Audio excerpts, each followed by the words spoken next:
পক্ষ থেকে বসে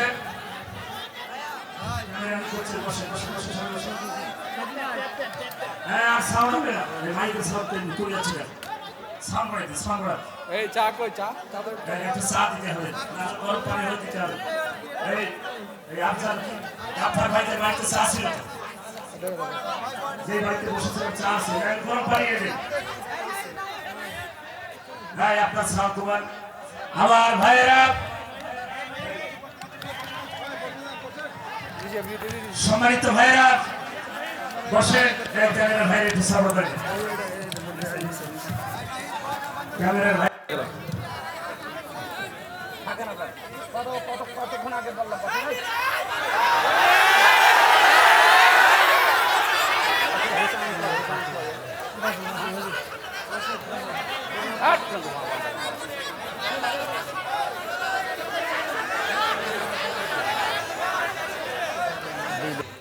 আজকে আমি ফারুক খানের দিকে তাকালাম, কি অসহায় লোকটা, অথচ দা পড়ছিল কি তার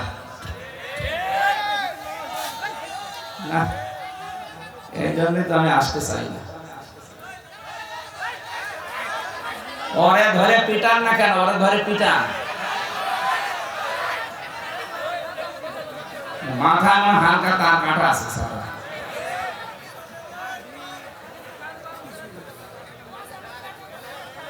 না সামনে থেকে আমি দেখেন আবু তোহা আপনার ভাই আছেন, কি দাঁড়িয়ে আছেন, কি কথা যাচ্ছে না এখানে?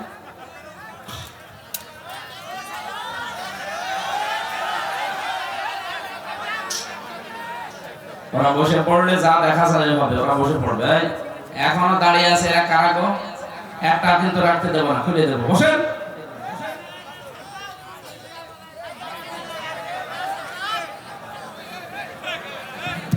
না না, রিভাব দেন, রিভাব দেন। আরে এতক্ষণ সময় লাগে এদের বসতে।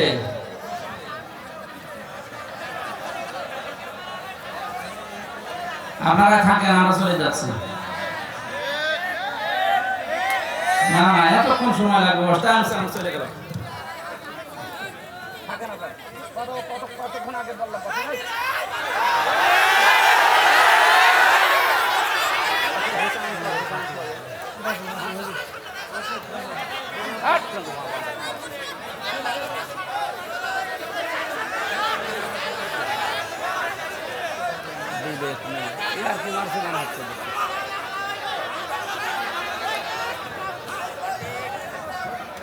কতক্ষণ আগে বসতে বলেছি, এখন অনেকে বসেছে। সামনে থেকে একটা ক্যামেরা দিয়ে দেবে না তো, কোনো ক্যামেরার দরকার নেই, সাদা কথা যারা শোনে না এদের দরকার নেই।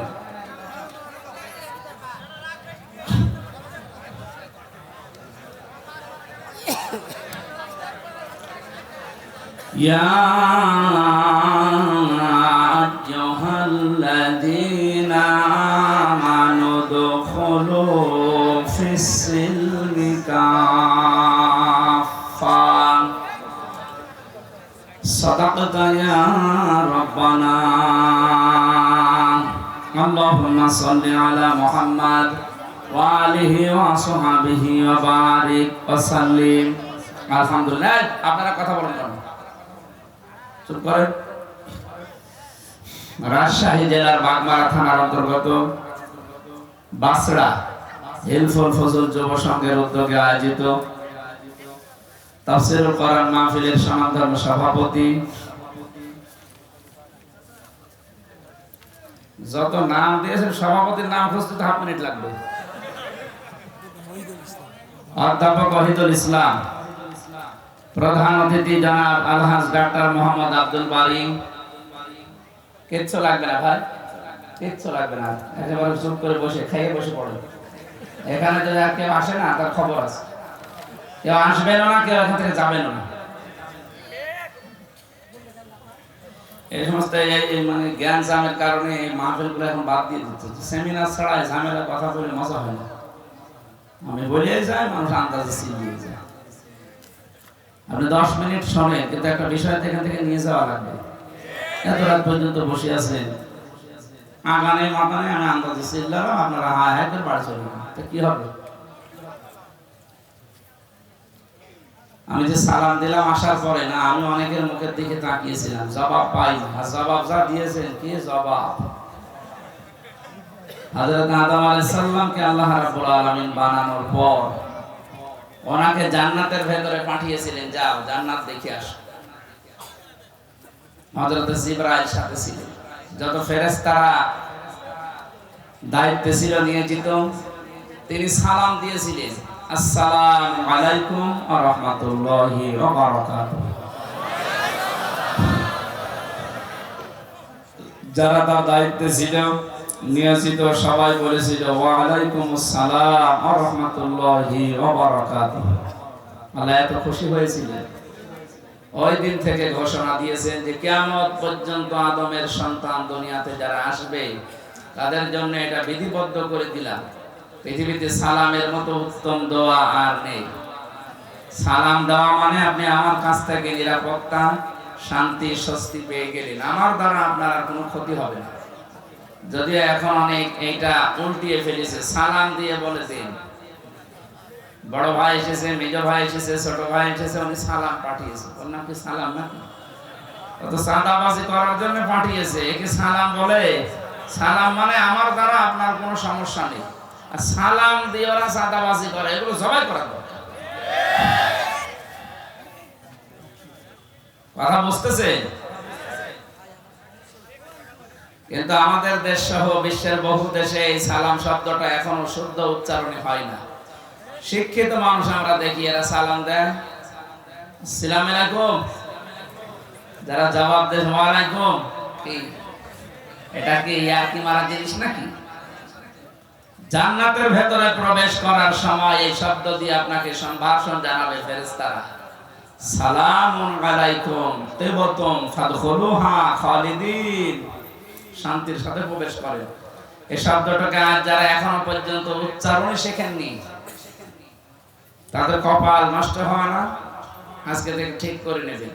আসসালামু আলাইকুম, আদম থেকে শুরু করে আমাদের নবী পর্যন্ত প্রত্যেকের সুন্নাহ ছিল এটা, তারা সালাম দিত। কি দিত? আমিও দিয়েছিলাম, কিন্তু জবাব যা দিয়েছিলেন ওইভাবে না, ওয়া আলাইকুম আসসালাম ওয়া রাহমাতুল্লাহি ওয়া বারাকাতুহু। যতটুকু বলবে তুমি ততটুকুই বলো, তার চাইতে বেশি করে বলো। আমরা মাহফিলের অনেক অতিথির নাম দেখছি, এমনি রাত হয়ে গেছে, এত রাত পর্যন্ত আসলে কথা বলা ঠিক না। রাত বাজে এখন 11টা। আগামী থেকে অনুষ্ঠানগুলো আমরা এই 2-3টা করে আর নেওয়া যাবে না। সাংগঠনিক ভাবে এক এক জেলায় হয়তো 2-3টা করে আসবো। এসার পরে সাইদি সাহেবের মতো উঠবো, রাত 9:30 10টায় যেন শেষ হয়ে যায়। তাছাড়া এই আজকে দুপুরে একটা, মাগরিবের পর একটা, এসার পর একটা, রাত 10টায় একটা, আমি কি মরে যাব? আর মানুষের ফজরের নামাজ আছে, তাহাজ্জুদ পড়ে, অনেকে কর্মজীবন আছে। চারিদিকে খেয়াল করে আমরা অনুষ্ঠানগুলো আগামী থেকে সাজাবো। আর এই সারা রাত ব্যাপী যে সমস্ত জেলায় হয়, সারা বাংলাদেশের, শুধু এই পাবনা, সিরাজগঞ্জ আর রাজশাহী এই এলাকাটায় আমি দেখি এগুলো সারা রাত ব্যাপী না, এগুলো ঠিক না ভাই। ইসারে সাহাবের নাম দিয়ে, জশ্নে জলুসের নাম দিয়ে আপনি সারা রাত মানুষকে জাগিয়ে রাখবেন। কে বলিস আপনাকে? আপনি নবী সাইদি ইসলাম বেশি বুঝেন? এশার নামাজের পরে গুরুত্বপূর্ণ কাজ না থাকলে তিনি ঘুমিয়ে পড়তেন, আর আমাদের এশার নামাজের পরে কাজ শুরু হয়। এগুলো ঠিক না। আশা করছে আগামী থেকে এগুলো পাল্টাবে। প্রত্যেকটি জায়গায় আগামী থেকে যেখানে আসবো লিখে দেবেন আমার নিচে, বাদ এশা, প্রধান বক্তা বাদ এশা লিখে দেবেন। আপনি যে বক্তা আমাদের দেন, প্রধান, দ্বিতীয়, চতুর্থ, পঞ্চম যা দেবেন, কিন্তু এশার পরে তুলে দেবেন। আমার মনে হয় 9:30 10টায় অনুষ্ঠান শেষ করে দিলে ঘুম হবে, সকালে কর্মজীবন আছে, সব দিক থেকে আমাদের পারফেক্ট।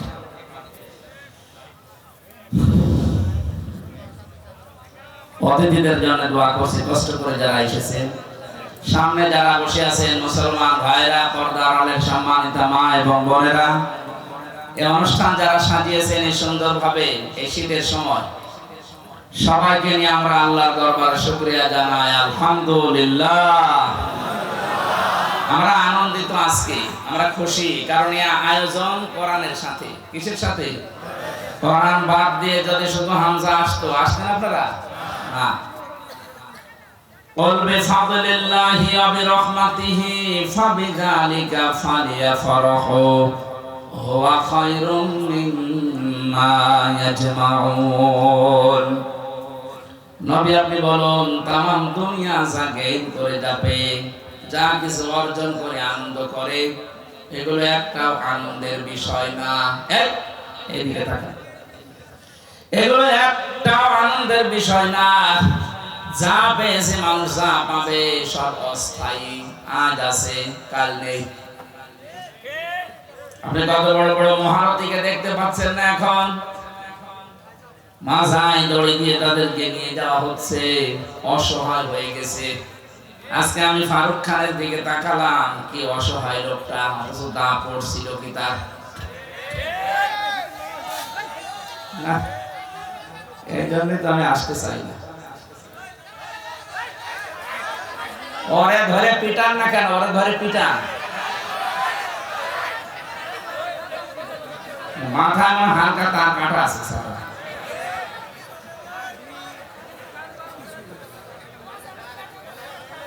না, সামনে থেকে আমি দেখেন, আবু তোহা আদনান ভাই আছে, মিজান আজহারি আছে, এই ভাইদের মতো শুরু করবে, এইভাবে আর আসবে না। সেমিনার সিস্টেমে যে 1-2-3 মানুষ হবে, অন্তত যেখানে ভিডিও করলে অসুবিধা নেই। এরা এর পেছনেও যারা থাকে, সামনেও যারা থাকে, কথা বোঝান নেই, খালি আন্দাজে এসেছে। দেখ, ওদের আর গল্প বাকি আছে, ভালো করে করতে দিও।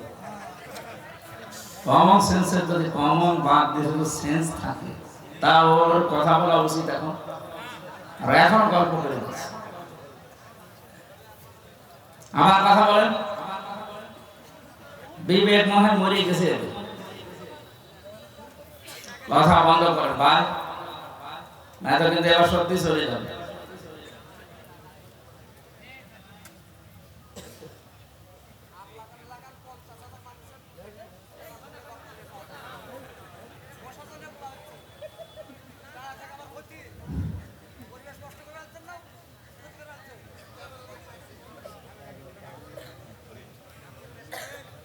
হচ্ছে না, এখনো হয়নি, একেবারে নিস্তব্ধ হওয়া যাবে। আল্লাহর ঘোষণা শুনতে হবে, চুপ থাকতে হবে। চুপ থাকলে কথা আসে কোত্থেকে? যত বড় গুরুত্বপূর্ণ কাজ, ইশারা ছাড়া যদি এবার কেউ কথা বলেছে, আপনি আল্লাহর বাণীকে ওভারটেক করছেন। আপনার মতো মানুষ এখানে থাকলে আর গুনাহ হবে। থাক, যে যেভাবে আছে থাক। আর এইগুলো সামনে থেকে আজকেই শেষ, এদের কালকে থেকে এদের আর হবে না, বন্ধ করে দেবো। এদের জন্য খুব ঝামেলা পড়ছে। কথা বন্ধ করে ভাই। আমার ভাইরা, কোরআনে কারীম স্থায়ী আর পৃথিবীর সব কিছুকে আল্লাহ অস্থায়ী বলে ঘোষণা দিয়েছেন। আল্লাহ শুধু এতটুকুই বলে শেষ করে দেননি, আমাল হায়াতুদ দুনিয়া ইল্লা মাতাউল গুরুর। রব্বুল আলামিন বলেন, পৃথিবীর মানুষেরা, দুনিয়ার জীবনটা কিন্তু খেল তামাশা, এটা ধোঁকা। এরা যে কত বড় ধোঁকায় আমাদেরকে ফেলে রেখেছে, এখনো পর্যন্ত আমরা টের পাইনি। আপনি মনে করছেন না আমার সম্পদ ধোঁকা, মানে হ্যাঁ। আপনার ছেলে মেয়ে ধোঁকা, মানে হ্যাঁ এটাও ধোঁকা। আপনার স্ত্রী ধোঁকা, মা বাবা পর্যন্ত ধোঁকা। পৃথিবীর এমন কোন জিনিস নবীজি এবং আল্লাহ বাদ দেয়নি যেটা ধোঁকা বলেন, প্রত্যেকটাই ধোঁকা। এর বাস্তব প্রমাণ আপনাকে বলছে। 200 বছর আগে যে লোকটা এই রাজশাহী থেকে মারা গেছে, ও যদি এখন উঠে এসে ডাক্তার আব্দুল বারী সাহেবের 3 পুরুষ আগের লোক, ও যদি এখন এসে বলে এই বাড়ির মালিক আমি, এই জমি আমি কিনেছিলাম, এখানে আমার রাজত্ব চলবে, আমার মনে হয় আব্দুল বারী সাহেবও বাড়িতে উঠতে দেওয়া দূরের কথা, দূর দূর করে তাড়িয়ে দেবে। কিসের পরদাদা পরদাদা আপনি? আপনাকে আমি চিনি না। আপনার যদি জায়গা না থাকে, থাকার মসজিদের বারান্দা খোলা আছে, ওখানে থাকেন না। কথা বলেন, এটা বলবে না আমি বানাচ্ছি, এইটাই বাস্তব। 200 বছর আগে ওনার পূর্বপুরুষ যারা চলে গেছে, আমি তো 3 পুরুষের নাম জানি। আমার বাবা রিয়াজউদ্দিন, ওনার বাবা জাহান আলী, ওনার বাবা নুমাজউদ্দিন, এরপরে আমি জানি না। তার মানে 4 নাম্বার যিনি, উনি যদি এখন এসে, কি আমার নাম জানা নেই, মনে নেই, উনি যদি এসে বলে হামজা এই যে হালসা কুষ্টিয়ার এই ভিটাটা আমি কিনেছিলাম, এটা আমার বাড়ি, আমার মনে হয় আমার জীবন থাকতে ওনারে আমি উঠতে দেব না। আপনি ভণ্ডামি কথাবার্তা বাদ দেন। যদি থাকতে হয়, গ্রামে মসজিদ আছে, বারান্দায় রাতটা থেকে সকালে ফোটে, আপনার এখানে কোনো জায়গা নেই। এই হচ্ছে দুনিয়া। কথা বলে না কেন? এই ধোঁকায় পড়ে থেকে যদি আমার বিশাল আখিরাতটা নষ্ট হয়ে যায়, আমার মতো পাগল এ পৃথিবীতে আর কেউ নেই। আমি নিজে সহ যারা এসেছে, আমরা যারা পাগলামি না করি, আমরা সবাই পাগল হয়ে আছি। একটা ধোঁকা। আল্লাহ পাক বলেন আল্লাহাকুমুত তাকাসুরু হাত্তা যুরতুমুল মাকাবির। বেশি বেশি পাওয়ার জন্য মানুষ মহা অন্ধ হয়ে আছে। এর এই ঘোর কাটবে না ততদিন পর্যন্ত, যতদিন লোকটা কবরে না যায়। কবরে গেলে আপনার ঘোর কেটে যাবে, কিন্তু তখন ঘোর কেটে কি হবে? ঘোর এখন কাটা দরকার। এই জন্য আজকের আয়োজন। আমার তেলাওয়াত কি তো আয়াতে আল্লাহ এই কথাগুলো জানিয়েছেন। যদি আমরা একটা আয়াতের 3 ভাগের 1 ভাগ পড়েছি, আমার মাথার ভেতরে আয়াত সম্পর্কে যত তথ্য আছে, আমার জীবন শেষ হয়ে গেল, এত কথা বলে শেষ করা যাবে না। এত কথা আল্লাহ দিয়েছেন। তাফসীরুল কোরআন মাহফিল লিখে দিয়েছেন, আমরা তাফসীর আকারে কথা বলবো ইনশাআল্লাহ। সুতরাং দুনিয়াতে যে যাবে আনন্দে আছে, আত্মহারা হয়ে আছে, থাক, আমি যেন পাগলামি না করি। কথা বলেন ঠিক কিনা? কারণ আমি যেটা পেয়েছি এটা আল্লাহর কাছে শ্রেষ্ঠ সম্পদ। এটার নাম কোরআন। এটার নাম কি? আরো জোরে বলেন। এই কোরআনে কারিমের ৬,২৩৬ আয়াত আছে। এটা নির্ভরযোগ্য আর প্রসিদ্ধ।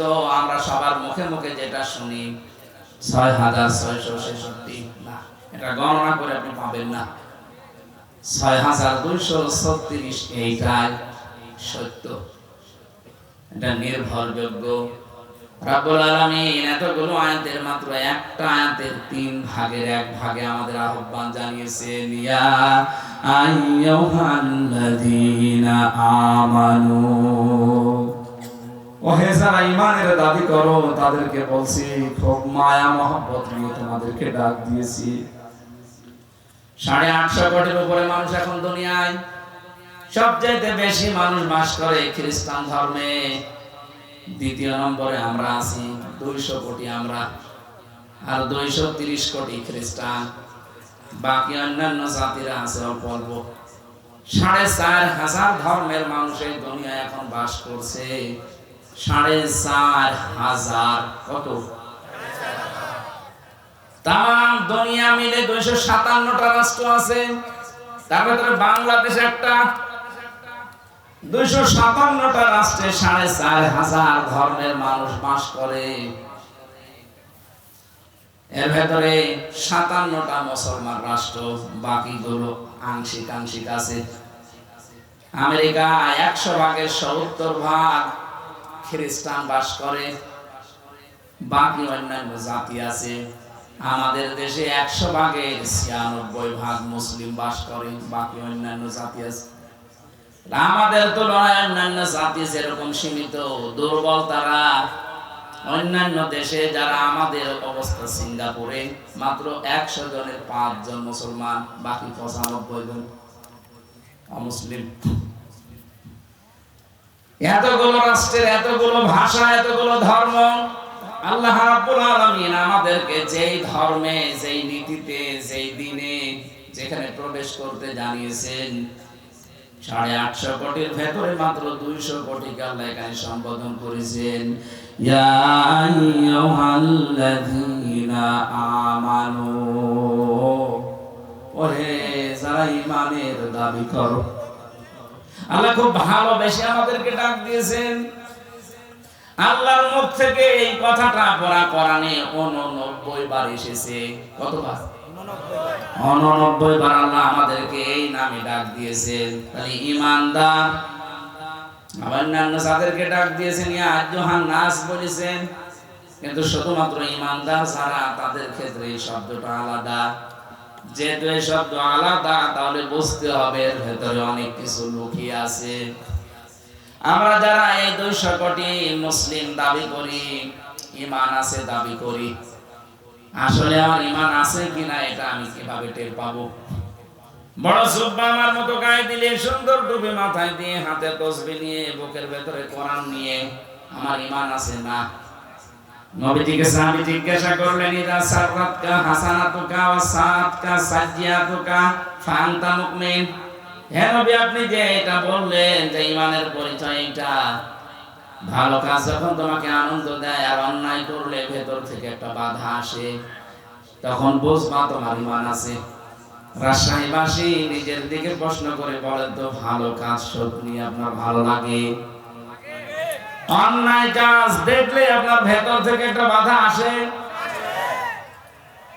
ওই বাধা আসে, সারাদিন উলঙ্গ নাচ দেখছে বসে বসে, বাধা দূরের কথা, আনন্দ লাগে।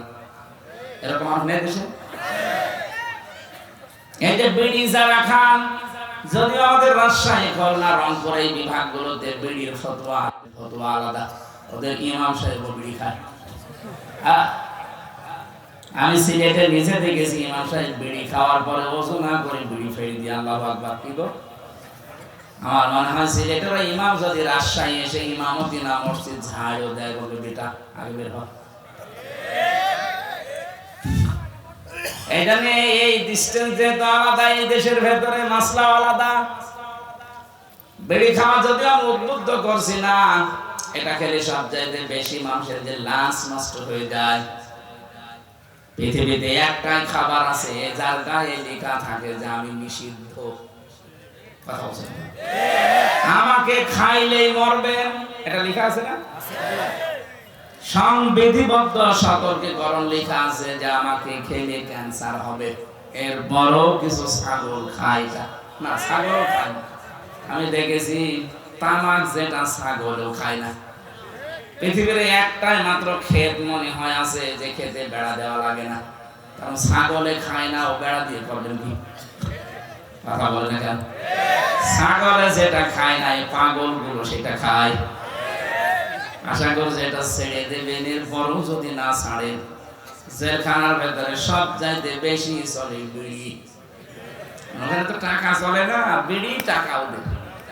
এক প্যাকেট বিড়ি দেবেন, হয়তো 30 টাকা 45 টাকা এরকম দিয়ে দেবে। সিগারেট দিলে 100 টাকা 150 টাকা দিয়ে দেবে। টাকা তো না, ওই পরিমাণে মাল দেবে। ওগুলো না আটকা জীবন চার দেওয়ালের মাঝে, ওখানে ওটা চলে বলে না চলে। আমাদের সারা পৃথিবীতে আমরা যদি এটা না চালাই, বাঁচতে পারবো না। আরে ভাই, আমি যেখানে চাকরি করি, আকিস গরু, তারাই তো এটা বানায়। ছেড়ে দিতে বললে আমার তো চাকরি চলে যাওয়ার কথা, তারপরও বলছি ছেড়ে দেন সবাই। চাকরি থাকে থাক, না থাকে না থাক, আপনারা বাঁচেন।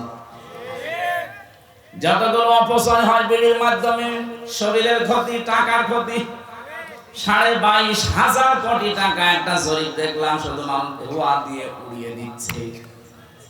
এই কাজটা আপনার মন ডেকে বলবে যেটা খারাপ, এরপরও অনেকে খায় আর বলে আমার টেনশন দূর করার জন্য বিড়ি খেলে টেনশন আরো বাড়বে, কারণ জিনিসপত্র তো নষ্ট হয়ে যাচ্ছে। কথা বলে না কেন? এটা আশা করছে এটা ছেড়ে দেবেন, আমার এইটা বলার উদ্দেশ্য না। আমি একটা টাচ দিলাম। ঈমানদার আপনি আছেন কিনা বুঝবেন, ভালো কাজ আপনাকে আনন্দ দেবে।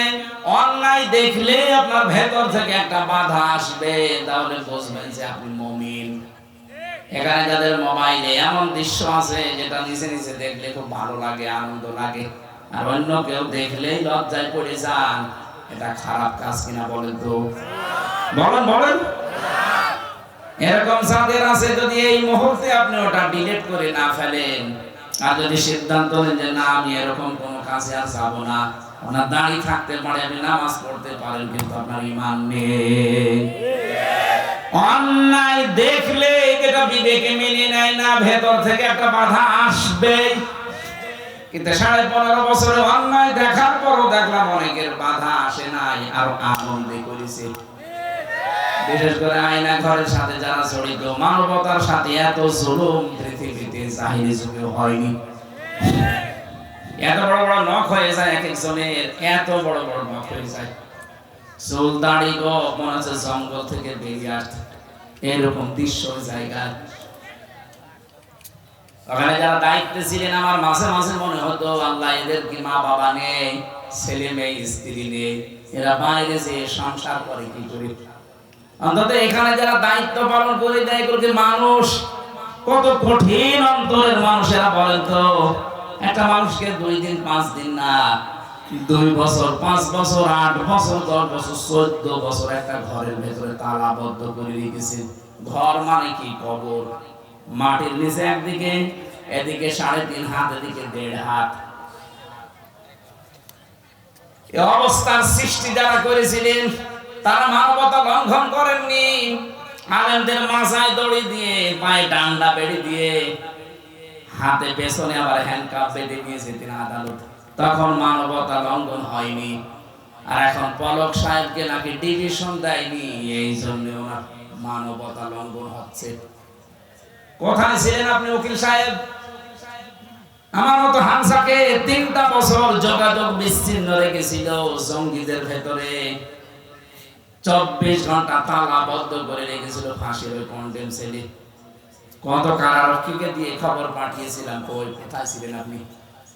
এখন মানবতা লঙ্ঘন হচ্ছে। উনি এমপি মানুষ, ওনারে দেয়নি ডিভিশন। কিসের এমপি? 8 সাল 14 সাল 18 সাল 24 সালে যারা নির্বাচনের মাধ্যমে নির্বাচিত হয়েছেন, একটাও এমপি না, সব অবৈধ ভোটচোর। কে বলেছে আপনাকে এমপি? আসলে অবৈধ সন্তান এগুলো। তাছাড়া অবৈধ জিনিসকে আপনি বৈধ বলে চালিয়ে দিলেন তামাম দুনিয়ার কাছে, যারা নির্বাচিত হয়েছি। এত বড় মিথ্যা কথা বলেন কি করে? বলেন। এই 4 বারে যারা এমপি হয়েছেন, এরা নির্বাচিত এমপি না, এরা সিলেকশনের এমপি। এদেরকে আমরা ভোট দেইনি, এই জন্য এরা ভোট চোর। এদের নামে সাবেক এমপি, সাবেক মন্ত্রী, সাবেক উপজেলা চেয়ারম্যান লেখা যাবে না। আর আমরা চাই যারা এতদিন দায়িত্বে ছিলেন 15.5 বছরে, যত টাকা রাষ্ট্রের কাছ থেকে নিয়েছেন বেতন আর ভাতা হিসাবে, সব টাকা ফেরত দেওয়া লাগবে। হয়তো আপনার কোনো মাপ নেই। আর আপনি এখন বসে বসে, এখন শুনলাম ভেতরে বসে তসবিহ টিপতেছে, আস্তাগফিরুল্লাহ আস্তাগফিরুল্লাহ আস্তাগফিরুল্লাহ। আপনার আস্তাগফিরুল্লাহ কিয়ামতের আগে কবুল হবে না, কারণ আপনি তো আল্লাহর কাছে অপরাধ করেননি, আপনি অপরাধ করেছেন হামজার কাছে। কথা বলছেন না? এই জন্য অপরাধ যার কাছে, স্বীকার করবেন তার কাছে। শুধু এতটুকুই না, স্বীকার করার পরে তার যে ক্ষতি হয়েছে, এই ক্ষতিপূরণ তাকে দেবেন। আপনার কারণে এই বাংলাদেশে বহু মানুষ চাকরি পায়নি। খালি দলীয় পরিচয় খুঁজতেন, যেই দেখেছে না আমার দলের লোক না, তার যোগ্যতা থাকার পরও তাকে চাকরি দেন, এটা তার উপরে অবিচার। আপনি নিজে একটা অবৈধ চেয়ারে বসে আছেন, আর একটা বৈধ মানুষকে তার চেয়ারে বসতে দেন না। আপনার মতো এত বড় সালেম পৃথিবীতে আর নেই। সুতরাং 15.5 বছরে এরকম জুলুম যারা করেছেন, বিশেষ করে মিথ্যা মামলা যারা দিতেন, জেলখানা আমি এক একজনকে পেয়েছিলাম, এক একজনের নামে 313টা মামলা পেয়েছি, 570টা মামলা পেয়েছি। সারা জীবন হাজিরা দিলে শেষ হবে না। আমার 2টা মামলা ছিল, তাই হাজিরা কুষ্টিয়া থেকে ঢাকায় দিতে আমার জীবন শেষ হয়ে যেত মাসে 2 দিন মাত্র। আর যার 313টা মামলা, 570টা মামলা, বলেন তো সে মানুষের বড় গোনা পাথরঘাটায় বাড়ি। তার জীবনটা আপনি কি করেছেন? নষ্ট করে দিয়েছেন। আর এখন বলছেন আস্তাগফিরুল্লাহ। আপনি কি আল্লাহর কাছে দোষ করেছেন? দোষ করেছেন তো এই লোকের কাছে। মিথ্যা মামলা এমন ভাবে দিয়েছেন, লোকটা আসলেও নিশ্চিন্তায় কিছু জানে না, এই জন্য তো ঘরে ঘুমিয়ে আছে। চোখ খুলে ঘুমের ঘরে দেখছে আদালতে হাজিরা দিচ্ছে। কি গো, আমি আদালতে কি করে এলাম? তুই তো আজকে গেছিস। কবে? স্বপ্নে। এটা চলছিল কিনা বলেন? মানিয়ে বললাম কিছু? আমারটাই নিজেরটা দেখেন, আমারে ধরে নিয়ে আসলো বাড়ি থেকে, ভালো মানুষ, আমি খাবার খাচ্ছি ওই সময় নিয়ে আসলো, অথচ পরের দিন পেপারে দিল না ওনারে সোড়া হাঁস থেকে গেছে। পুরা মিথ্যা কথা। ওই থেকে যে শুরু হয়েছে একেবারে বের হওয়া পর্যন্ত পুরাটা মিথ্যা। এই মিথ্যার সাথে যারা জড়িত, আমার মামলার আয়ু থেকে একেবারে 2 বোন মিলে পালিয়েছে, 2জন সহ। যারা যারা জড়িত আমার একটাও মাফ করতে মনে চায় না, যতদিন আপনি আমার এই ক্ষতি পূরণ না দেবেন। গত কয়েকদিন আগে এক ওসি সাহেব এসেছিল, হুজুর মাফ করে দিন। মাফ করে দিলাম, টাকা ফেরত দেন। আপনি টাকাগুলো ফেরত দিয়ে দিন, আমার অসুবিধা নেই মাফ করতে, আমি এখনই মাফ করে দেব। টাকা আনি না, না টাকা না আনতে হবে না, টাকা নিয়ে আনবেন না, মাফ করে দেবো। কি আর কি মারা জিনিস নাকি? আমার বাবার 32 লাখের উপরে টাকা গেছে এই 3.5 বছরে। ওই টাকাগুলো কই? আপনি আকিস গ্রুপের কাছ থেকে 35 লাখ টাকা নিয়েছেন, মালিক আমারে বলল। কয়েকদিন আগে আমি গিয়েছিলাম দেখা করার জন্য, বলছে হামসা আমার কাছে 35 লাখ চাইছে, আমি 32 লাখ অলরেডি দিয়ে দিয়েছি। এরপরও বলছে টাকা দিন, মনে হচ্ছে টাকা আমার কাছে পাই। কি করেছেন বলেন তো আপনি? এই মানবতা বিরোধী অপরাধগুলো করার পরেও যাদের ভেতর থেকে অনুশোচনা আসে না, আরো আনন্দে থাকতেন যে আগে কি সুন্দর দিন কাটাইতাম, এরকম গান পড়ে না? আপনার ঈমান নেই, আপনি হজ করেন আর দরবেশের মতো দাড়ি রাখেন, আপনি একটা বেঈমান। এখানে আপনার জন্য আজকের ওয়াজ না, আল্লাহ আমাদেরকে ডাক দিয়েছেন যাদের ঈমান আছে, যাদের ভালো কাজ দেখলে আনন্দ লাগে, অন্যায় দেখলে ভেতর থেকে একটা বাধা আসে, একটা প্রতিবন্ধকতা সৃষ্টি হয়। আমি জানি এরকম মানুষ এখানে আছে। এদেরকে আল্লাহ ডাক দিয়ে বলেন, উদখুলু ফিস-সিলমি কাফা, তোমরা প্রবেশ করো ইসলামে পরিপূর্ণভাবে। এখানে আমার আলেম জাতি থাকে, প্রশ্ন হচ্ছে সিনের উপরে জবর দিয়ে যদি আপনি পড়েন তাহলে সালমন হয়। সালমন মানে শান্তি, সালমন মানে শান্তি। সিনের নিচে জের দিয়ে পড়লে হয় সিলমন, সিলমন মানে ইসলাম। সিলমন মানে কি? আল্লাহ কিন্তু ডাক দিয়েছেন ঈমানদারেরা তোমরা শান্তিতে প্রবেশ করো, না ইসলামে না, না এটা শান্তিতে। সালমন তো আল্লাহ দেয়নি, সিলমন দিয়েছেন। আল্লাহ আমাদেরকে ডাক দিয়েছেন তোমরা ঈমানদার যারা ইসলামে প্রবেশ করো। কেমন করে? আংশিক না পূর্ণাঙ্গ? পূর্ণাঙ্গটা কোথায় পেলেন? ও এখানে কো এটা কাফা, কাফা মানে পরিপূর্ণভাবে। অর্ধেক ঢুকবেন অর্ধেক ঢুকবেন না, হবে না। পরিপূর্ণভাবে ইসলামে আপনাকে প্রবেশ করা লাগবে। এখন আমার প্রশ্ন, আমি যে ইসলামে পরিপূর্ণ প্রবেশ করেছি, আমি কিভাবে টের পাবো? আমার টের পাওয়া লাগবে না? আমার তো বোঝা লাগবে যে আমি ইসলামে আল্লাহর এই কথা শোনার পরে পরিপূর্ণভাবে প্রবেশ করেছি। আমি যতগুলো তাফসীর মিলিয়েছি, মুফাসসিরিন ইকরাম বলেন তুমি যদি দেখো তোমার এই প্র্যাকটিক্যাল লাইফে জীবদ্দশায় 5টা কাজ তোমার ভেতরে পাওয়া যাচ্ছে, তাহলে বুঝবা যে আমি ইসলামে পরিপূর্ণ প্রবেশ করেছি। এখন আপনি নিজের সাথে মিলাবেন, দেখবেন এই 5টা কাজ আপনার জীবনে আছে কিনা। 1 নম্বরে আনুগত্য, আত্মসমর্পণ। রব্বুল আলামিন বলেন আত্মসমর্পণকারী হওয়া লাগবে তোমাকে। কিভাবে আত্মসমর্পণ করবা? তোমাদের পিতা হযরত ইব্রাহিমের দিকে তাকাও, সে আত্মসমর্পণ করেছিল। ইয ক্বালা লাহু রাব্বুহু আসলিম ক্বালা আসলামতু লিরাব্বিল আলামিন। উনি গাছের মাথায় বসে কোড়াল দিয়ে কাঠ কাটছিলেন। আল্লাহ বলেন ইব্রাহিম আত্মসমর্পণ করো। উনি বললেন আল্লাহ এখানে বসে গাছের মাথায় কি করে? বলে খাতনা করো। ওই জায়গায় বসে তিনি খাতনা করলেন কোড়াল দিয়ে, আর বললেন আসলামতু লিরাব্বিল আলামিন, মহাবিশ্বের প্রতিপালক আল্লাহর সামনে আমি আত্মসমর্পণ করলাম। এখান থেকে শিক্ষা কি? হযরত ইব্রাহিম আমাদের জাতির পিতা, তিনি দুনিয়াতে জীবিত থাকা অবস্থায় 50টা পরীক্ষা দিয়েছিলেন। কয়টা? এর 50 নাম্বার পরীক্ষা এটা। মানে খাতনা পর্যন্ত করেছেন। যখনই আল্লাহ বলেছেন আত্মসমর্পণ, কি দিয়ে করব? যা আছে তাই দিয়ে। কি ছিল ওই সময়? কোড়াল ছিল, ওইটা দিয়ে কি কাটবে? বলে হ্যাঁ খাতনা করো। খাতনার ভেতরে অনেকগুলো উপকার আছে। আর অন্যান্য ধর্মের যারা খাতনা করে না, ওরা বিজ্ঞান পড়াশোনা করার পরে, স্বাস্থ্য বিজ্ঞান জানার পরে দেখছে না এটা রোগ হয়। শেষ পর্যন্ত চুরি করে দেখা যায় অনেক হিন্দু খাতনা করে ফেলে। আমার যিনি ছিলেন জেলার দেবদুলাল, ওরে দেখলে মানুষ বলতো ফুল হাতা। ও কি? আর আমরা কথা বলছেন না কেন? আমরা কি বলেন তো? হাফ হাতা। আমরা কি? ওরা ছিল ফুল হাতা।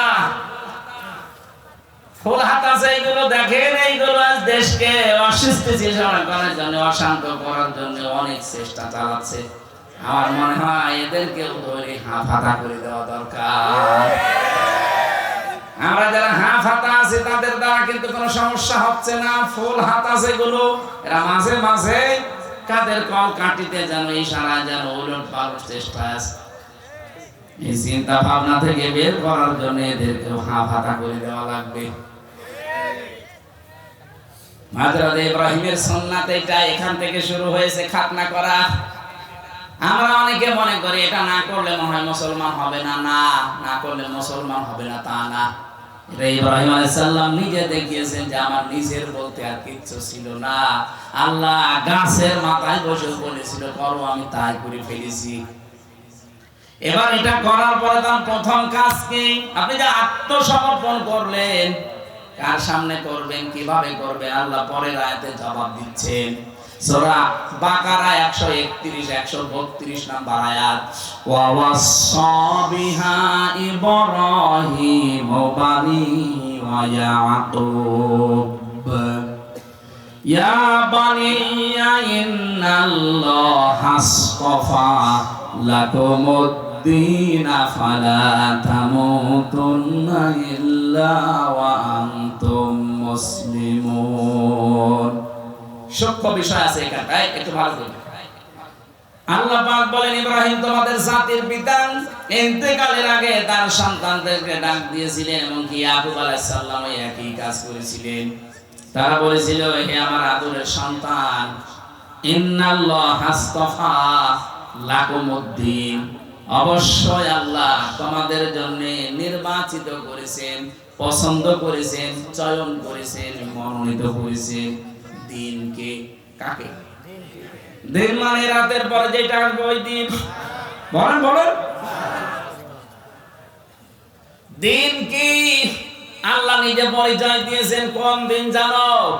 ইন্নাদ-দীনা ইনদাল্লাহিল ইসলাম। অবশ্যই আমি আল্লাহর কাছে মনোনীত একটা দিন আছে, তার নাম আরো জোরে বলেন। এটা ছাড়া কোন দিন আমার কাছে গ্রহণযোগ্য না। আমাইয়াবতাগি গায়রাল ইসলাম দীনান ফালা ইউকবাল মিন। কেউ যদি ইসলাম বাদ দিয়ে অন্য কোন দিন দিয়ে আমি আল্লাহকে রাজি খুশি করতে চাই, জীবনও তার কোনো কিছু কবুল হচ্ছে না, হবে না। এখান থেকে প্রমাণ হয় 4500 দিন এই পৃথিবীতে আছে, একটাই মাত্র দিন আল্লাহর কাছে মনোনীত ইসলাম। ইসলামের বাইরে যত দিন আছে, ধর্ম আছে, একটা দিয়েও আল্লাহকে পাওয়া যাবে না। দুনিয়া আমরা কিচ্ছু না পাই, ইসলাম যেহেতু পেয়েছি শুকরিয়া আদায় করেন আলহামদুলিল্লাহ। কিয়ামতের ময়দানে শুধু ইসলাম যারা মেনেছে তাদেরকে জান্নাত দেবে। বাকি ওই যে 4500 যে দিন আছে, একটার জন্য জান্নাত নেই। এটা যেহেতু রেকর্ড হচ্ছে সারা বিশ্বে, কালকে বিভিন্ন ভাষায় ছড়িয়ে যাবে। আহ্বান যাচ্ছে বিবেকটা কাজে লাগান। আপনারা অন্যান্য কিতাবগুলো দেখেন। আমি কোরআনে কারিমের এই আয়াতগুলো যে মানুষগুলোকে পড়তে দিয়েছি, যশোরের এক অধ্যাপককে দিয়েছিলাম, সরকারি কলেজের, হিন্দু, উনি বিসিএস ক্যাডার। বলেছিলাম স্যার আপনি মুসলমান হওয়া দরকার নেই, কিন্তু আমাদের ধর্মীয় গ্রন্থটা একটু বুঝে পড়েন। 3 মাস পরে দেখে উনি নিজেই মুসলমান হয়ে গেছে। সারা বিশ্বের অমুসলিম যারা আছেন, যে ধর্মের হোক, সে খ্রিস্টান হতে পারে, ইহুদি হতে পারে, হিন্দু হতে পারে, বৌদ্ধ হতে পারে, আপনাকে আহ্বান জানাচ্ছি, আমি মুসলমান হতে জবরদস্তি করি না, জোরও করি না, কিন্তু আমাদের ধর্মীয় গ্রন্থটা একটু পড়েন, একটু বুঝিয়ে পড়েন। টনি বেলারের শালিকা লরেন বোথ 3 বছরে কোরআনে কারিমকে অধ্যয়ন করার পর শেষ পর্যন্ত মুসলমান হয়ে গেছে। দিন এই পৃথিবীতে কয়টা বলেন তো? মনোনীত কয়টা? এবার আসেন তো এই দিন, এই যে কবরে যাওয়ার পরে আপনি যে বলবেন মা দিনুকা, তোমার দিন কি? না, একবারে আপনি বলতে পারবেন না দিনুন আল ইসলাম। এই যে দিনুন আল ইসলাম, আমার দিন ইসলাম, এটা বলতে হলে দুনিয়াতে মাস্ট বি 5টা কাজ আপনাকে করাই লাগবে। না হলে কবরে যে প্রশ্নের দ্বিতীয় প্রশ্ন, এটা আপনি ধরা খেয়ে যাবেন। 1 নম্বরে দিন মানে জীবন ব্যবস্থা, রাষ্ট্রীয় আইন, যেটা এটা আমরা না বুঝলেও ফেরাউন বুঝেছিল। ফেরাউন ডাক দিয়েছে ওই সময়, এটা সূরা মুমিনে আছে, সূরা গাফির বলা হয়। 26 নম্বর আয়াতে আল্লাহ জানিয়েছেন, ওয়াকালা ফিরআউনু যারুনি আকতুল মূসা ওয়ালিয়াদু রাব্বা ইন্নী আখাফু আইয়ুবাদদিলা দীনাকুম ইলা আখিরি আয়াত। ফেরাউন ডাক দিয়েছে, আমাকে ছেড়ে দাও, আমি মূসাকে হত্যা করব, সে তার রবকে ডাকুক। আমি ভয় পাচ্ছি, আশঙ্কা করছি সে আমার দিনকে পাল্টিয়ে দেবে। এখানে দিন মানে রাষ্ট্রীয় আইন। দিন মানে কি? ফেরাউন বুঝলো দিন মানে রাষ্ট্রীয় আইন, আর আমরা মুসলমান এখন পর্যন্ত দিন মানে যে রাষ্ট্রের আইন এটা মানতে চাই না। আর এগুলো রাষ্ট্র থেকে বাদ দেওয়ার পায় তারা চলছে। একথা বলে না কেন? দিন মানে রাষ্ট্রীয় আইন, এটা যতদিন পর্যন্ত বাংলাদেশে কায়েম না হবে, ন্যায় বিচারের নাম শুনবেন, ন্যায় বিচার দেখতে পাবেন না। আমান হাকামা বিহি আদালা, যারা কোরআন দিয়ে বিচার ব্যবস্থা কায়েম করবে, তারা ন্যায় বিচার কায়েম করতে পারবে। আমরা তো এইটাই চাচ্ছি বাংলাদেশে। শুধু মুখে বলি উড়িয়ে মানুষকে ধোঁকা দিয়ে বোকা বানিয়ে রাখবো না। এই 15.5 বছরে যারা দায়িত্বে ছিল, এই ধোঁকা দিয়েছিল যে আমরা ন্যায় বিচার কায়েম করছি, অথচ পুরাটা ছিল অবিচার। এক কথা বলেন, আমরা বিবেক যদি থাকে বলেন তো, এই 15 বছরে কোনো ন্যায় বিচার কেউ পেয়েছে? প্রত্যেকেই অবিচারের। আমি নিজে যেহেতু সাক্ষী, আমি তো অবিচারে ছিলাম, অথচ 5 তারিখের পরে আগস্টের দেখলাম পুরাটা উল্টিয়ে আমি কিছুটা ন্যায় বিচার পেয়েছি। আমার শুধু মামলা থেকে অব্যাহতি দেয়নি, শুধু জামিন দিয়ে শেষ করেনি, বলেছে একেবারে ঢিসমিস করে দিলাম। অথচ এই মামলাটা এতদিন ওই জজের কাছে ছিল। তারপরও তো কোরআনে কারিমের বিধান এখনো কায়েম হয়নি। কায়েম হলে দেখবেন একটা মিনি জান্নাত হয়ে যেত বাংলাদেশটা। আজ বিভিন্ন দুর্বিসন্ধিওয়ালা মানুষ যারা মেয়েদেরকে এবং অমুসলিমদেরকে বোঝাচ্ছে ইসলাম যদি বাংলাদেশে চলে আসে তোমরা কিন্তু মুসিবতে পড়বা, কে বলেছে আপনাকে? আমির জামাত ডাক্তার শফিকুর রহমান এই জন্য ঘোষণা দিয়েছে, এই যে পর্দার বিধানটা নিয়ে অনেকে সমালোচনা করছে, শুনেছেন ভালোভাবে। উনি কি বলতে চায় আপনি বুঝেছেন? আর ভাই দেশে 96% মুসলমান যারা, তাদের জন্য পর্দা করা ফরজ। অন্যান্য জাতি যারা আছে, হিন্দু, খ্রিস্টান, বৌদ্ধ, ওরা যদি বলে না আমি পর্দা মানি না, তাহলে অসুবিধা কি? ওরা তো নাও মানতে পারে, কারণ ওরা তো মুসলমান না, তাদের স্বাধীনতা নেই। কথা বল না, ইসলাম কায়েম হলে তাদের স্বাধীনতা দেওয়া লাগবে না? আর আপনি উল্টা বুঝে বললেন না আপনি পর্দা মানে না। পর্দা কি বোঝেন আপনি? তার পরিবারে খাস পর্দা চলছে। আমি নিজে তার বাড়িতে গেছি একদিন। আমি খালি উল্টা পাল্টা ধারণা করেন মানুষের প্রতি, কি আমল করেন আপনি, আপনার কি আছে, আপনার ইসলামের জন্য কি অবদান রেখেছেন, তাদের যে তাকওয়া, তাদের যে ইখলাস, আল্লাহর উপরে তাদের যে ভরসা, 100 ভাগের 1 ভাগও আপনার নেই। আল্লাহ এমনিতে ওই পর্যায়ে মানুষকে নিয়ে যায় না। তার ইবাদতের মাত্রা আপনি জানেন না। আপনি কি 5 ওয়াক্ত নামাজও তো আপনি পড়েন না, ফতোয়া দেন। তার 5 ওয়াক্ত নামাজ না, তাহাজ্জুদও মিস যায় না। আন্দাজে এক তহমত তার উপরে লাগিয়ে দিলেই হবে। যদি কেউ কোনো অপরাধ না করে, ওই অপরাধ যদি তার উপরে কেউ চাপিয়ে দেয়, যতদিন আপনি ওই অপরাধ না করবেন ততদিন আপনার মরণ হবে না।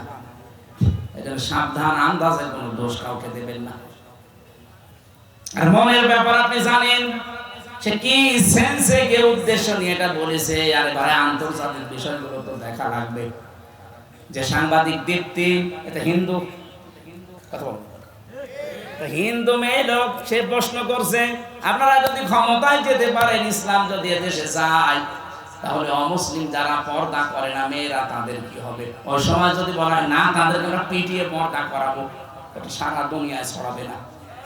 আর বাংলাদেশের মুসলমান নাই মেনে নিলেও অন্যান্য দেশে যারা মুসলিম আছে, 257টা রাষ্ট্র, আপনি জানেন কি চাল পেতে আছে তারা? এমনি তো ওই 2 বংশেই তো বসে নেই।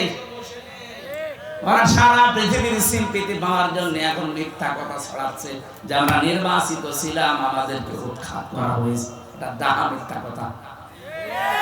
আরে ভাই, নির্বাচিত হয় মানুষ এই মাধ্যমে, তার নাম নির্বাচন। নির্বাচনই তো 15.5 বছরে হয়নি, আপনি কি করে নির্বাচিত হলেন? একটা হাজি মানুষ এত ডাহা মিথ্যা কথা বলে কি? দেখলেন, ওর নাম শুনলে মানুষ এখন 5ই বলছে। তাহলে আমি যে এত টাকা দিয়ে হজ করলাম, আমি কোথায় যাব? এই কারণে তো বলছি, আমার গায়েও লাগছে। আপনি এমন মিথ্যা বলবেন না যেন আপনার কারণে আমরাও দোষী হয়ে যাই।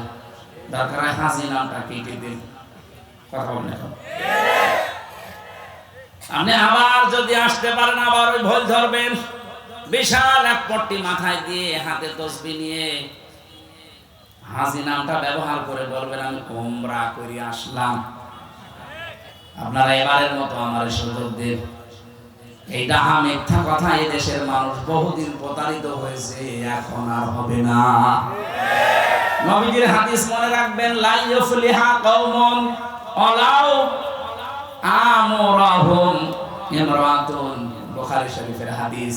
নবীজি বলেন, ওই জাতি কখনো সফল হচ্ছে না, হবে না, যে জাতির নেতৃত্বে কোনো মহিলা বসে আছে। এই জন্য 53 বছর নেতৃত্ব যারা দিচ্ছে, আর আমাদের কপাল পুড়ে গেছে, নষ্ট হয়ে গেছে। আমরা এমন মানুষকে সামনে নিয়ে নেতৃত্বে বসিয়েছি যে মানুষ নেতৃত্বে যাওয়াই যায় নেই। সুতরাং আমরা সাবধান হব, কোনদিন যেন আমাদের এই দেশে কিয়ামতের আগে কোন মহিলা নেতা হতে না পারে। পুরুষ মানুষ আসুক, সে চাচা এরশাদের মতো হোক, তাও ভালো। কথা বলছেন, দরকার সকালে এক কথা বলবে, বিকালে এক কথা বলবে, তারপরে ভালো। মেয়ে লোক আসতে পারবে না। আমি তাকান না কেন আমেরিকার দিকে, জাতে মাতাল হলো, তাহলে ঠিক আছে। আজ পর্যন্ত তারা কোন মহিলাকে চেয়ারে বসায়নি। এক কথা বলছেন না কেন? অথচ নারী অধিকার নিয়ে তারা দেখেন মুখ ফাটাচ্ছে, বুক ফাটাচ্ছে। কমলা হ্যারিস কি মহিলা? তারে দেয়নি, দিয়েছে ট্রাম্প। সে যাই হোক তারে দেবে, সে পুরুষ মানুষ। কথা বলছে না? আমরা তো পাগলামি এখনো পর্যন্ত সারতে পারি না, এখন মনে হয় সারবে। সামনে কোন মহিলা আসতে পারবে না এই দেশে। আপনি যদি আমেরিকার নীতি নিয়ে চলতে চান, সেটা করেন না কেন? তারা যেমন মহিলাকে সামনে রাখে না, আপনিও রাখতে পারবেন না। আমরা চাই যারা রাজনীতি করছেন, আপনি আপনার দলকে বলেন যে ভাই আমি রাজনীতি করছি, করবো, কিন্তু মেয়ে লোক যেন সামনে না আসে। লা ইউফলিহা কওমুন ওয়ালাউ আমরাহুম ইমরাতুন, কখনো ওই জাতি সফল হচ্ছে না, হবে না। নবীজি গ্যারান্টি দিচ্ছে, কোনদিন মিথ্যা হতে পারে না। আমরা কার ভরসা আছে? উনি এখনো পর্যন্ত যদি বলে আমি আসতেছি, লিস্ট করে রাখো, আপনি আসবেন কি করে? আপনাকে তো চেয়ারে বসানো যায় না। কথা বলে না কেন? আমি এটা বলতাম না, বলছি এই কারণে, মিথ্যা কিছু তথ্য ফেসবুকে মানুষ ছড়িয়ে বিভ্রান্ত ছড়াচ্ছে। গত পরশুদিন আমি ছিলাম সেই মৌলভীবাজার, ওখানকার এসপি সাহেব আমাকে বলছিলেন যে কথাটা মানুষকে জানাবেন, ফেসবুকের কোন তথ্য নিয়ে মানুষ যেন আন্দাজে উন্মাদনায় না ভোগে। এটার দ্বারা বিশৃঙ্খলা তৈরি করেছে মানুষ এই মিথ্যা তথ্য দিয়ে। এগুলো অধিকাংশ ছড়াচ্ছে বাইরের এই দাদা বাবুদের দেশে কিছু মানুষ আছে তারা। কয়েকদিন আগে সিঙ্গাপুরে, মালয়েশিয়া আছে হোটেলে, সেখানে উঠে দেখে আল্লাহ বলি বেরিয়ে আসছে, এগুলো দোয়া করেন। 5 তারিখের আগে ওরা পালিয়ে ওখানে বসে আছে। যে হোটেলে গেছে দেখে 2-4 জন আল্লাহ বলি আছে। কি করবে এখন? 3 মাস 4 দিন হয়ে গেল, কোল কিনারা পারছে না। এখন ফেসবুকের মাধ্যমে ওরা বাইরে থেকে এই বিভ্রান্ত গুলো ছড়াচ্ছে, যেন মানুষ শৃঙ্খল হয়ে দেশে একটা হট্টগোল বাঁধিয়ে দেয়, আর বহির্বিশ্ব যেন দেখে যে না আগেই ভালো ছিল। যেন আমরা শক্ত হাতে এটা দমন করতে চান, ফেসবুকের কোনো কথা বিশ্বাস করে ওখানে পা দিয়ে আপনি বিশৃঙ্খলা করলে আপনি নিজের ভাই নিজে গোড়াল মারবেন। পৃথিবীর ইতিহাস কি বলে? আজ পর্যন্ত কোন পলাতক যারা পালিয়েছে ওরা ফিরে এসেছে আপনি একটা দেখান তো। চেঙ্গিস খান, হিটলার, এটা কি 850 বছর আগে যিনি পালিয়েছে, লক্ষণ সেন, কই ফিরে আর আসেনি, কবরে চলে গেছে। তাকে পুড়িয়ে ফেলেছে। যে অন্য ধর্মের মুসলমান দাবি করে যদি আপনি পালিয়ে যেয়ে থাকেন, তখন আল্লাহ একটা আয়াত নাযিল করেছেন সূরা কসস 20 নম্বর পারা 15 নম্বর পৃষ্ঠার 1ম নম্বর লাইনের 85 নম্বর আয়াত। ভালো করে শুনবেন, এখানে দুইটা তথ্য আছে। ইন্নাল্লাযী ফারাদা আলাইকাল কুরআনা লারাদ্দুকা ইলা মাআদ। এখানে আলেম নেই, শব্দটা কি দেখেছেন? ইন্নাল্লাযী ফারাদা, অবশ্যই আল্লাযী ফারাদা আলাইকাল কুরআন, আপনার উপরে কোরআনের আইন মানা আমি আল্লাহ ফরজ করে দিয়েছি। কোরআনের আইন মানা কি? আরো জোরে বলেন। নবীজি যে মক্কাতে যতদিন ছিলেন উনি কি নিজের আইন প্রতিষ্ঠার জন্য না কোরআনের আইন? হ্যাঁ, কথা বলেন না কেন? কোরআনের আইন যারা প্রতিষ্ঠা করার জন্য ফরজ মনে করে কাজ করে, আল্লাহ পরের শব্দে দিয়েছেন লা রাদ্দুকা ইলা মাআদ, লামে তাকিদ। আল্লাহ গ্যারান্টি দিচ্ছেন, হে নবী আজকে আপনি যেখানে দাঁড়িয়ে কাবার দিকে মুখ করে আফসোস করছেন, আমি আল্লাহ গ্যারান্টি দিলাম আপনি যদি কোরআনের আইন কায়েম করার জন্য প্রতিষ্ঠা করার জন্য এটা ফরজ মনে করে কাজ করতেন। কোরআনের আইন প্রতিষ্ঠা করা নফল না ফরজ? আরো জোরে বলেন, কেন ফরজ? যত নবী আল্লাহ পাঠিয়েছেন বড় বড় 4 জন নবীর নাম আল্লাহ ব্যবহার করেছেন সূরা শূরা 13 নম্বর আয়াতে। বড় বড় 4 জন নবীর নাম, এমনকি মুহাম্মদুর রাসূলুল্লাহকে আল্লাহ বলেছেন নবী আপনাকে আমি আদেশ দিলাম আন আকিমুদ্দিন, দিন কায়েম করা লাগবে। দিন কায়েম করা মানে কোরআন কায়েম করা। কথা বলেন না কেন? ওয়ালা তাতাফাররাকু ফি, এই বিষয়ে কোনো মতপার্থক্য ফতোয়াবাজি চলবে না। এই আয়াতগুলোর দ্বারা প্রমাণ হয় কোরআনের আইন যারা প্রতিষ্ঠার জন্য চেষ্টা চালাবে, এই মানুষগুলো যদি বাধ্য হয় দেশ ত্যাগ করতে, হিজরত করতে, চলে যেতে, আল্লাহ গ্যারান্টি দিয়ে বলেছেন অবশ্যই আপনাকে আমি এই জায়গায় আবার ফেরত নিয়ে আসবো। এই জন্য এই বাংলাদেশে কোরআনের কারণে, কোরআনের আন্দোলন করার কারণে প্রতিষ্ঠার জন্য যারা টিকতে পারে নাই, হয়তো দেশ ত্যাগ করেছে অথবা গোপনে ছিল,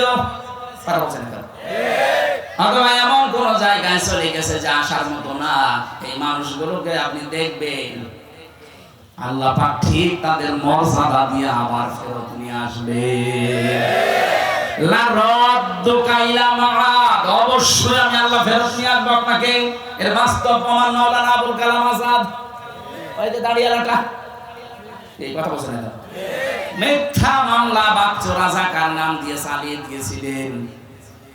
যারা বন্দী অবস্থায় ছিল কোরআনের কারণে, এদেরকে আল্লাহ জনগণের কাছে ফিরিয়ে দিতেন, আপনারা যদি ঔষধ দিয়ে মেরে না ফেলতেন।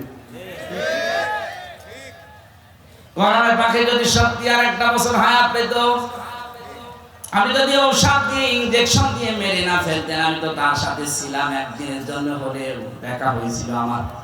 যদি সত্যি আপনারা এই মিথ্যা ধোঁকাবাজি করে তারে বললেন চলেন আপনাকে হাসপাতালে নিয়ে যাব, হাসপাতালে নিয়ে যাব কি বলেছিলেন? জেলার পরের দিন আমাদেরকে বলেছে ওনার অসুস্থ, হাসপাতালে নিয়ে গেছে, অথচ উনি নিজে জানে না যে উনি অসুস্থ। কি কায়দা দেখেছেন? বলছে আপনি অসুস্থ, আপনাকে হাসপাতালে নিয়ে যাব। উনি বলছে কই আমি তো ভালো আছি। বলছে না আপনি অসুস্থ। চাচা এরশাদকে নাকি নির্বাচনের আগে ধরে নিয়ে বলছে আপনি অসুস্থ, চলেন হাসপাতালে। বলছে কই আমি ভালো আছি। বলছে না আপনি অসুস্থ। কোরআনের পাখিকে ঠিক এইভাবে ধোঁকা দিয়ে বলেছে আপনি অসুস্থ, চলেন। আপনাকে অসুস্থ করে আপনাকে ছেড়ে দেওয়া হবে। পরিবারস্থ লোক বাইরে অপেক্ষা করছে, এই জন্য উনি হাসিটা দিয়েছিলেন। উনি মনে করেছে আমি তো বাইরে চলে যাচ্ছি, আমার পরিবারের লোক, আমার ঘরের লোক, আমার দেশের লোকের সাথে দেখা হবে। তো শয়তানরা যে ফাঁক পেতে রেখেছিল, ইনজেকশন দিয়ে ওনারে বিদায় করে দিলেন, নয়তো আল্লাহ অবশ্যই কোরআনের এই ময়দানে তাকে আবার ফিরিয়ে নিয়ে আসতে। এইজন্য হিজরত যারা কোরআনের বিরুদ্ধে অবস্থান নিয়ে করে, যারা পালিয়ে যায়, তাদেরকে আর ফিরিয়ে আসার গ্যারান্টি আল্লাহ দেয়নি। কিন্তু কোরআনের কারণে কেউ যদি টিকতে না পারে, ওরা যদি হিজরত করে পালিয়ে যায়, দেশ ছেড়ে চলে যায়, বন্দী অবস্থায় থাকে, এই মাস্ক দিয়ে আল্লাহ তাদেরকে ফিরিয়ে আনবে। হায়াত যদি শেষ হয়ে যায় সেটা আলাদা কথা। নবীজির যেহেতু হায়াত শেষ হয়নি, 13 বছর অত্যাচারিত হওয়ার পরে বিদায় নিয়েছিলেন হিজরত করে, কিন্তু আল্লাহ আবার সসম্মানে 10 বছর মদিনার রাষ্ট্র প্রদান করে নিয়ে এসেছেন। বলেন তাহলে যদি 13 বছর অত্যাচারের পরে 10 বছর রাষ্ট্র ক্ষমতা দিতে পারে, আমরা 15 বছরের অধিক নির্যাতিত, দেশটার ভেতরে জেলখানার মতো ছিলাম আমরা প্রত্যেকেই। আমাদের তো আর মনে হচ্ছে 2 বছর বেশি হয়ে গেছে। আল্লাহ আমাদেরকে 10 বছরের জন্য দেশটা হাতে তুলে দাও। নবীজিকে যদি দিতে পারে, নবীর উম্মত যারা, তাদেরকে আল্লাহ দেবে না? বলেন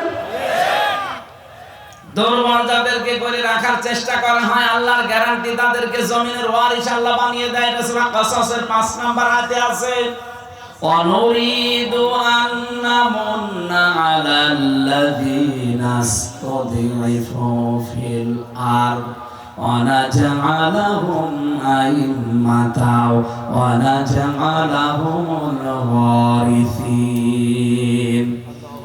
ফেরাউন যে দলটাকে কোণঠাসা করে রেখেছিল, দুর্বল করে রেখেছিল, অপমান অপদস্থ করব, আমি আল্লাহ ইচ্ছা করলাম ওই দলটার উপরে একটু অনুগ্রহ করি। আমি আল্লাহ এমন অনুগ্রহ করেছি, আমি জমিনের শাসন ক্ষমতা তাদেরকে নেতা বানিয়ে দিয়েছি, এবং ওই জমিনের মালিক আমি আল্লাহ উত্তরাধিকারী বানিয়ে দিয়েছি। এরা যদি আল্লাহ হাজার হাজার বছর আগে করতে পারে, ওনার শক্তি এখন আর নেই। বলেন মাস্ক বেউনিয়মে আমাদেরকে দেখাবে। কোরআন আমরা 100 ভাগ বিশ্বাস করি। কেন দেখাবে? আনমাক্কিনালাহুম ফিল আরদ, জমিনে আমাদেরকে আল্লাহ ক্ষমতা দেবেন। ও নুরিয়া ফিরআউনা ওয়া হামান ওয়া জুনুদাহুমা মিনহুম মা কানু ইয়াহজারুন। আল্লাহ বলেন ফেরাউন, হামান এবং তার সৈন্যদেরকে আমি দেখাতে চাই, যারা সবচাইতে বেশি ভয় করত মুসার দলকে, তাদেরকে আমি ক্ষমতা দিয়ে দিয়েছি। 53 বছরে সবচাইতে বেশি প্রত্যেক জালেম এবং মুনাফিকরা ভয় পায়, না জানি যাদেরকে বেশি কোণঠাসা করে রাখলাম তারা আবার ক্ষমতায় চলে আসে কিনা। আল্লাহ পাক মনে হচ্ছে আমাদের উপরে এখন মনন করেছে। আগস্টের 5 তারিখের আগে আপনি জরিপ দেখেছেন, মাত্র 100 জনের 15 জন মানুষ চাইতে দেশে ইসলাম কায়েম হোক। 3 মাস 4 দিনের ব্যবধানে গতকালকে জরিপ দেখেছেন, 100 জনের 58 জন মানুষ এখন চাচ্ছে দেশে ইসলাম কায়েম হোক। আয়াতগুলো আমার মনে হচ্ছে বিশ্বাস যে আল্লাহ দেখাবে। কথা বলেন না? আরে ভাই, মানুষের অন্তর তো আল্লাহর কুদরতি হাতে, উনি একটু ঘুরিয়ে দেবে, পারবে না উনি? এজন্য এই মনোনীত দ্বীন আল্লাহর কাছে ইসলাম, এটার ভেতরে আমরা যারা আছি, আপনি মনে করবেন যদি ইসলাম মানতে পারেন তাহলে ইসলামের ভেতরে আপনি প্রবেশ করেছেন আল্লাহর কথা অনুযায়ী আনুগত্য, আত্মসমর্পণ, এটা 1 নম্বরে আপনার ভেতরে পাওয়া যাবে। 2 নম্বরে ইখলাস পাওয়া যাবে। কি পাওয়া যাবে? প্রত্যেকটা কাজে আল্লাহর জন্য, মানুষ দেখানোর জন্য না। 3 নম্বরে বিশুদ্ধ আকীদা তৈরি হবে আপনার।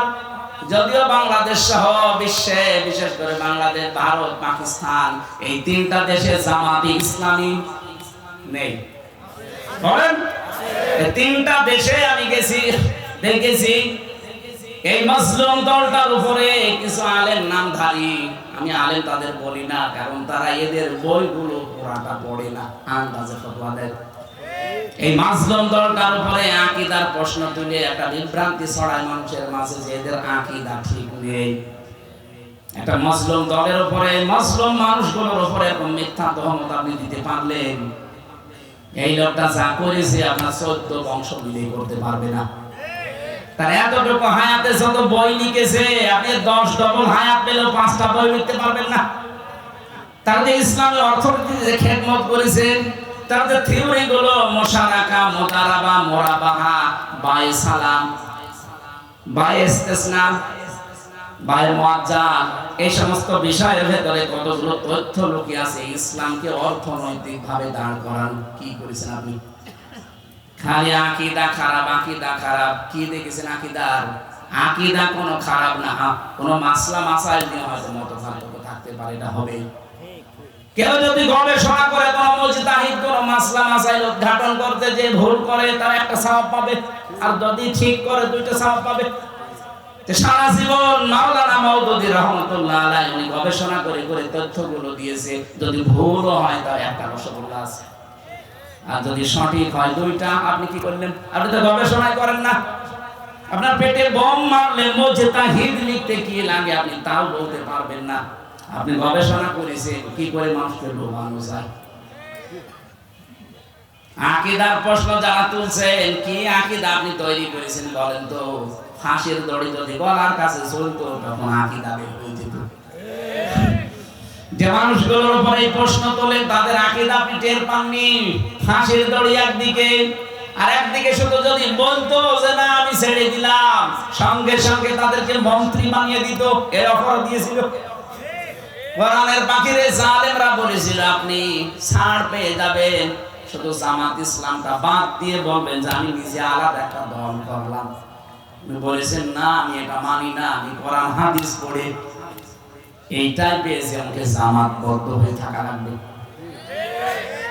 জামাতবদ্ধ মানে জামাত ইসলামী করা লাগবে না, আপনি জামাতবদ্ধ হয়ে থাকবেন মুসলমানদের একটা দলে, যেই দলে আকীদাতে এইটা আছে যে সার্বভৌম ক্ষমতার মালিক আল্লাহ, কিন্তু যেই দলের ভেতরে এইটা নেই যে ক্ষমতার মালিক জনগণ, সেই দল মুসলমান করতে পারে না। বাংলাদেশের মানুষ অনেকে করছে না, মুসলমান দাবি করে। আমি আপনার বিবেকের কাছে প্রশ্ন রাখলাম, আপনি কি করবেন এবার ভাবেন। যারা মনে করেন ক্ষমতার উৎস জনগণ, তারা মুশরিক। কি কথা বলেন না? আন্নাল কুওয়াতা লিল্লাহি জামিআ আয়াত অনুযায়ী তাহলে ইসলামে আমি পরিপূর্ণ প্রবেশ করেছি। এর 3 নাম্বার আলামত হচ্ছে আমার আকীদা বিশুদ্ধ হওয়া লাগবে। 4 নাম্বারে আমার চরিত্র উন্নত হওয়া লাগবে। আমি নাম ধরে বলছি এই কারণে বোঝার জন্য, বাংলাদেশে যারা জামাত ইসলামী করে, যারা ইসলামী ছাত্র শিবির করে, অন্যান্য যাই হোক, ইসলামী অর্থনীতি, এই অর্থনীতির ব্যাপারে কিন্তু তারা আল্লাহর ওলি। চাইলে না পয়সা দিতে পাবেন না। আপনি যদি দেখাতে পারেন যে 10 টাকা এখান থেকে ওখানে উল্টা পাল্টা করেছে, আমি আজকে তাদের গালি দেবো, দেখান। আর অন্যান্য দলের বলেন দরবেশের মতো মানুষ 36,000 কোটি টাকা মালিকানা করেছে, আর বলে দাড়ি নেই। আরে দাড়ি নেই তাতে কি অর্থ? চাইলে না পয়সা লড়িয়েছে কিনা বলেন তো? আর দাড়ি থেকে দরবেশ কি করলো? 7টা ব্যাংক থেকে 36,000 কোটি টাকা সরিয়েছে। বাংলাদেশে 2 প্রকার চোর পাওয়া যায়, একটা সিসকে চোর আর একটা জায়দ্রের চোর। এই ডিম যারা চুরি করে, মুরগি চুরি করে, আলু পটল, এগুলো সিসকে চোর। আর এই যে ব্যাংক ডাকাতি করে যারা, শেয়ার বাজার লুট করে যারা বেগম পাড়া বানায়, সাহেব পাড়া বানায়, এই মানুষগুলো সিসকে চোর না জায়দ্রের চোর? হাত কাটার কথা কি সিসকে চোর না জায়দ্রের চোর? যারা অভাবে চুরি করে অভাব দূর করে স্বভাব ভালো করে দাও, আর যারা স্বভাবে চুরি করে সাক্ষ্য প্রমাণ ধরা পড়লে হাত কেটে দাও। এটা যদি আজকে সত্যিই কোরআনের বিধানটা থাকতো, সূরা মায়েদার 38 নম্বর আয়াতটা বাংলাদেশে যে কয়টা ধরা পড়েছে একটা হাত এখানে থাকার কথা না, সব ঝুলে থাকতো। এক কথা বলেন না কেন?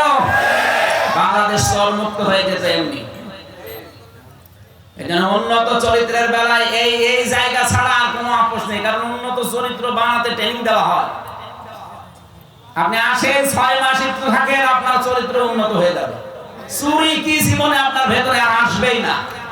5 নাম্বার লেনদেনে স্বচ্ছ থাকা। আপনার লেনদেন স্বচ্ছ আছে? কোন দোকানে বাকি করলে জীবনে আর দোকানের সামনে দিয়ে যায় না, অন্যদিকে ঘুরে যায়। লেনদেন করছেন। এই 5টা বিষয়। 1 নম্বরে আত্মসমর্পণকারী, 2 নম্বরে আপনাদের মনে নেই কিছু? কি বলবো বলেন? হ্যাঁ, ইখলাস লাগবে প্রত্যেকটা কাজে। 3 নম্বরে বিশুদ্ধ আকীদা অর্জন করা লাগবে, বিশ্বাস। 4 নম্বরে চরিত্র করা লাগবে উন্নত। 5 নম্বরে লেনদেন আপনি স্বচ্ছ থাকবেন। আল্লাহ বলেন 5টা আলামত যার ভেতরে দেখতে পাবে সে যেন মনে করে যে আমি ইসলামে পরিপূর্ণ প্রবেশ করেছি। আমরা যারা এসেছি এই 5টা কাজ দুনিয়ায় আদায় করার তৌফিক দেন, আমিন। আল্লাহুম্মা আমিন। লা ইলাহা ইল্লা আনতা সুবহানাকা ইন্নী কুনতু মিনাজ জালিমিন। রব্বুল আলামিন, সারাটা জীবন অপরাধ করে জীবনটা নষ্ট করে ফেলেছি। আমাদের হাত ওঠায় কথা বলতে ভয় করে, লজ্জা করে। জীবনের অপরাধের দিকে তাকিও না, তোমার রহমতের দিকে তাকাও। জিন্দেগীর গুনাহগুলো মাফ করে দাও রব্বুল আলামিন। আমি যেভাবে আরম্ভ করেছিলাম সারা রাত বললেও মানুষ যেত না। সামনে তাহাজ্জুদের নামাজ, ফজরের নামাজ কর্মজীবনের জন্য আমরা শেষ করে দিয়েছি। যতটুকুই বলেছি আল্লাহ জীবনে আমল করার তৌফিক দাও। সওয়াবগুলো নবীজির রওজায় পৌঁছিয়ে দাও। এ বিশাল আয়োজনে যারা শ্রম দিল আল্লাহ, এই রাজশাহীর মানুষগুলোকে ওমরের মতো কবুল করে নাও। সম্মানিত মা বোনদেরকে মঞ্জুর করো। অসুস্থ হয়ে আছি, এখনো পর্যন্ত আমি শেফায়ে কামেলা জেলা পাইনি। আল্লাহ তুমি আমাকে আগের অবস্থায় আবার ফিরিয়ে দাও। যতটুকুই বলেছি আমার ইমাম থেকে বলেছে আল্লাহ, আমি সহ প্রত্যেককে এগুলো মেনে চলার সুযোগ দাও।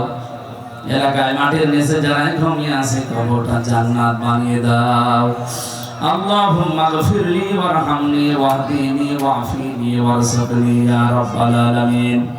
আল্লাহ বাংলাদেশের পরিচিত একজন আলেম মাওলানা একেএম এনামুল হক শাফি, আমার কুষ্টিয়ার গর্বিত সন্তান, আজকে দুপুর বেলা ইন্তেকাল করেছি। আল্লাহ তুমি তাকে মাফ করে দাও। তার সারা জীবনের দিন প্রচারের দায়ী, আল্লাহর কাজগুলো কবুল করো। মানুষ হিসাবে যদি অন্যায় কিছু করে আল্লাহ তুমি মাফ করে দাও। মাওলানা এনামুল হক শাফিকে আল্লাহ তুমি কবরে জান্নাত দিয়ে দাও। তার ছেলে মেয়ে সুখ সন্তুষ্ট পরিবার যারা আছে আল্লাহ তাদেরকে ধৈর্য ধারণ করার তৌফিক দাও। তার স্ত্রীও কবরে আছে, আল্লাহ তুমি মেহেরবানি করে তার স্ত্রীকেও মাফ করে দাও। আমি আবার বলছি, আমার কুষ্টিয়ার কৃতি সন্তান, আলেমে দ্বীন, সারা বাংলার প্রিয় মুফাসসিরে কোরআন মাওলানা এনামুল হক শাফি, আল্লাহ তুমি তাকে জীবনের মতো মাফ করে দাও। আমরা একটা অভিভাবক হারিয়ে ফেললাম, কোরআনের পাখিও হারিয়ে ফেলেছি, আল্লাহ তুমি তাকে কবরে মাফ করে দিও। কখন কার কাছে আজরাইল পাঠিয়ে দাও জানি না, আসলেই যেন বলতে পারি লা ইলাহা ইল্লাল্লাহু মুহাম্মাদুর রাসূলুল্লাহ। আমার কারাগারে লেখা বই ছিল, এই মঞ্চে আছে বলে কয়েকটা, থাকলে এখান থেকে নিয়ে যান, যারা এসেছেন নিয়ে যান, এটা কাজে লাগবে। অনেক তথ্য দেওয়া আছে। ছেলে বসে বসে 3 বছর কি করবো, কিছু কিছু লিখেছিলাম, এটা পাবলিশ হয়েছে। এটা এই কারাগারের এখানে আছে, আর ওইটা গাড়িতে আছে, সাদা গাড়ি। আজকের মতো বিদায় নিলাম, কালকে